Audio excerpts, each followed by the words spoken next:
ଯେତେବେଳେ ଆଦ୍ୟାକୁ ଘରକୁ ନେଇ ଫେରିଛନ୍ତି ଏ ସମୟରେ ପରିବାର ଲୋକ ଆଦ୍ୟା ଉପରେ ବହୁତ ରାଗନ୍ତି ଆଉ ଅଂଶୁକୁ କୁହନ୍ତି ଏସବୁ କ'ଣ ହେଉଛି।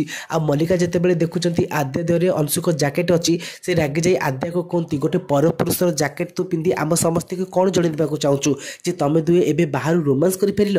ଆଉ ଏହା ଶୁଣି ଆଦ୍ୟାକୁ ଝଟକା ଲାଗୁଛି ଆଉ ଅଂଶୁକୁ ରାଗ ଲାଗୁଛି।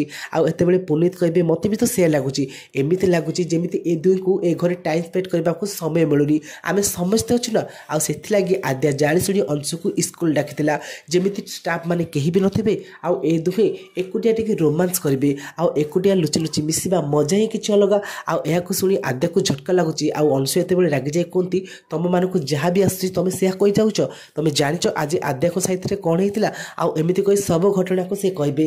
ଆଉ ମଲ୍ଲିକା ଉପରେ ରାଗିଯାଇ କହିବେ ଯେ ମଲ୍ଲିକା ତମକୁ ମୁଁ ଲାଷ୍ଟ ୱାର୍ଣ୍ଣିଂ ଦେଉଛି, ଯଦି ତମେ ପୁଣି ଥରେ ଏ ଘରେ ଆଦ୍ୟାକୁ ବେଜିତ କରିବ ନା ତମକୁ ମୁଁ ଧକ୍କା ମାରି ଏ ଘରୁ ବାହାର କରିଦେବି। ତ ଫ୍ରେଣ୍ଡସ୍ ଆପଣମାନଙ୍କୁ କ'ଣ ଲାଗୁଛି ଆଜି କ'ଣ ଅଂଶୁ ଆଦ୍ୟାଙ୍କ ସହିତ ଥାଇ ଠିକ୍ କରିଛନ୍ତି? ଯଦି ହଁ ତାହେଲେ ୟେସ୍ ବୋଲି କମେଣ୍ଟ କରିବେ।